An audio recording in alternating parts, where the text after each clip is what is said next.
ایک صحابی رضی اللہ تعالیٰ عنہ پیارے نبی صلی اللہ علیہ وسلم کے پاس ایک مرتبہ تشریف لائے. آپ صلی اللہ علیہ وسلم کے پاس بیٹھے ہوئے تھے، گفتگو جاری تھی، بات چیت چل رہی تھی. آپ صلی اللہ علیہ وسلم نے کچھ پوچھا. وہ صحابی کہنے لگے یا نبی اللہ، ایک واقعہ میری زندگی میں ایسا ہے، بیان کرنا تو دور کی بات، جب میں سوچتا ہوں میرے رونگٹے کھڑے ہو جاتے ہیں. یا نبی اللہ، میں ایک مرتبہ سفر میں گیا ہوا تھا، میری بیوی کے حمل تھا، لمبا سفر تھا. جب میں سفر سے لوٹا، میں نے اپنے گھر کے اندر دیکھا ایک بچی تھی، معصوم سی بچی، چھوٹی سی بچی، لیکن وہ اتنی سمجھدار تھی، چھوٹی عمر میں بھی اتنی سمجھدار تھی اور اتنی لیاقت اس کے اندر تھی کہ اس کو دیکھنے سے ہی پیار آتا تھا، اس کو دیکھ کر دل خوش ہو جاتا تھا، اس کو دیکھ کر دل میں تازگی آ جاتی تھی. اتنی پیاری بچی، ایسی اس کی حرکتیں کہ اس کو دیکھ کر بے اختیار اس کی طرف دل مائل ہونے لگتا تھا. جب میں گھر آیا، وہ بچی ہمارے گھر میں کھیل رہی تھی. میں نے بیوی سے پوچھا کہ یہ بچی کس کی ہے؟ وہ کہنے لگی کہ یہ فلاں کی بچی ہے. اس نے جھوٹ بولا کہ یہ فلاں شخص کی بچی ہے، ایک رشتہ دار کی ہے، وہ ہمیں دے گئے ہیں، تو میں نے ذرا چند دن کے لیے اس کو رکھ لیا ہے. آخر کئی دن گزرے، کئی دن اسی حالت میں گزرے. وہ بیٹی مجھ سے مانوس ہو گئی، میں اس سے مانوس ہو گیا. میرے دل کے اندر اس کی محبت گھر کر گئی، میرے دل کے اندر اس کی محبت سرایت کر گئی، اور میں اس سے اتنا عاشق اس کا ہو گیا کہ میری بیوی نے جب یہ حال دیکھا کہ میرا شوہر اس کا عاشق ہو گیا ہے، میرا شوہر اس پر فریفتہ ہو گیا ہے، اپنی ایک بچی سمجھ کر پیار کرتا ہے، اس معصوم بچی کو جو ہے ایک شفقت کی نظر سے دیکھتا ہے. جب اس نے یہ حال دیکھا تو کہنے لگی یہ بیٹی آپ کو پسند ہے؟ یہ بچی آپ کو اچھی لگتی ہے؟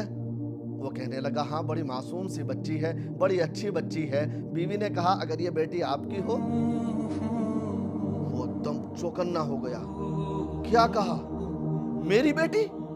بیوی نے کہا ٹھنڈے دل سے سوچئے، جب آپ سفر میں گئے ہوئے تھے اس وقت آپ کو معلوم ہے کہ میرے پیٹ میں حمل تھا، اسی حمل سے یہ بچی پیدا ہوئی. میں نے اس ڈر سے کہ آپ اس کو قتل نہ کر دیں، میں نے اس ڈر سے کہ آپ اس کی جان نہ لے لیں، اس کی زندگی ختم نہ کر دیں، میں نے اس لیے اس کو پڑوس میں بھیج دیا تھا، اور وہاں سے یہ آتی جاتی ہے. اصل معاملہ یہ ہے کہ یہ آپ کی اپنی بچی ہے. یا نبی اللہ، یہ سننا تھا کہ میری حالت بدل گئی، جو پیار تھا غصے میں تبدیل ہو گیا، جو کیفیت تھی وہ بالکل الٹی ہو گئی. میں نے کہا کہ میری بیٹی ہو اور میں اس کو زندہ رکھوں، یہ ممکن نہیں ہے. میں نے ماں سے کہا کہ بیٹی کو تیار کر، میں اس کو لے کر جاؤں گا اور میں اس کو زندہ دفن کروں گا. ماں نے منت سماجت کی، میں نے نہیں مانا. ماں نے تیار کیا بیٹی کو، میں لے کر کے گیا. جب میں ایک جنگل میں پہنچا، وہاں جا کر میں نے گڑھا کھودا. یا نبی اللہ، بڑی سخت گرمی تھی. یا نبی اللہ، بڑی تپش تھی، عجیب کیفیت تھی، اوپر سے سخت دھوپ، نیچے سے ریت گرم، میرے پسینے پہ پسینے آ رہے. یا نبی اللہ، میری معصوم بچی دوڑی ہوئی آتی، کبھی میرا ماتھا صاف کرتی، کبھی میرے چہرے پر روپٹا سے صاف کرتی، کبھی میرے بدن سے مٹی ہٹاتی. میں کھودتا جاتا، میری بیٹی آ کر کے میری مدد کرتی جاتی، کہتی ابا جان آپ یہ گڑھا کیوں کھود رہے ہیں؟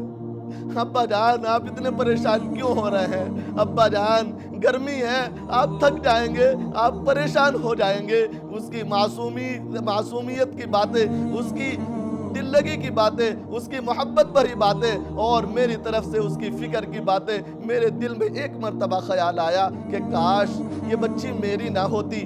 میرے دل کے اندر خیال آیا کہ کاش یہ بچی میری نہ ہوتی، لیکن چونکہ عرب کا دستور تھا، مجھے اپنی عزت بچانی تھی. یا نبی اللہ، یا نبی اللہ، میں نے اس بچی کو گڑھے میں اتار دیا.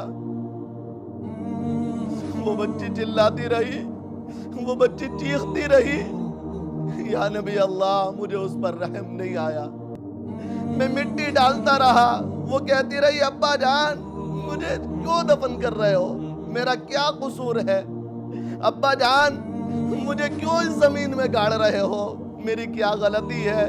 یا نبی اللہ، وہ چیختی رہی، وہ چلاتی رہی، مگر میرے دل کے اندر رحم نہ آیا. یا نبی اللہ، میرے دل کے اندر رحم نہ آیا، میں نے اسے زندہ دفن کر دیا، میں نے اس کے اوپر سے مٹی ڈالی، اس کو برابر کیا اور میں وہاں سے آیا یا نبی اللہ بڑے فخر کے ساتھ کہ میں نے اپنی بیٹی کو زندہ درگور کر دیا۔ لیکن جب سے اسلام قبول کیا ہے، جب سے میں نے کلمہ لا الہ الا اللہ پڑھا ہے، جب سے میں نے آپ کی نبوت کا یقین کیا ہے، جب سے میں نے آپ کی رسالت کا اقرار کیا ہے، یا نبی اللہ یہ دل بے چین ہے، یا نبی اللہ یہ دل تڑپ اٹھتا ہے، یا نبی اللہ مجھ پر عجیب کیفیت طاری ہو جاتی ہے۔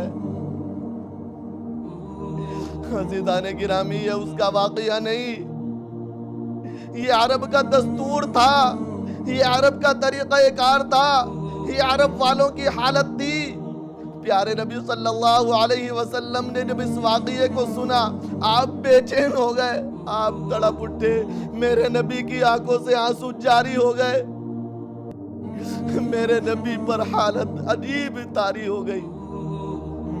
عزیز دوستو، اگر آپ اس تصور کیجئے کیا حالت تھی۔ قربان جائیے میرے آقا صلی اللہ علیہ وسلم پر، آپ آئے، آپ کی پیدائش ہوئی، آپ کی بعثت ہوئی، آپ بیٹیوں کے لیے رحمت بن کر آئے، آپ نے بیٹیوں کو زندگی دی، آپ نے قربان ہونے والے بچیوں کے لیے آپ نے پیغام دیا کہ جس کے گھر میں بیٹی پیدا ہوگی اس کے گھر میں اللہ کی رحمت آئے گی، جس گھر میں بچی آئے گی اس گھر میں اللہ کی رحمت اترے گی۔ آپ نے قوم کو پیغام دیا، آپ نے امت کو پیغام دیا، آپ نے صحابہ کو پیغام دیا کہ جس کے گھر میں بیٹی پیدا ہوتی ہے اس کے گھر میں اللہ کی رحمتیں اور برکتیں اترتی ہیں۔ قربان جائیے اس آقا کریم پر، قربان جائیے اس نبیوں کے سردار پر جس نے عورت کو زندگی دی، جس نے عورت کو اس دنیا میں جینے کا ایک حوصلہ دیا، ورنہ اس سے پہلے لڑکیوں کی پیدائش کو عیب سمجھا جاتا تھا، لڑکیوں کو دفن کر دیا جاتا تھا۔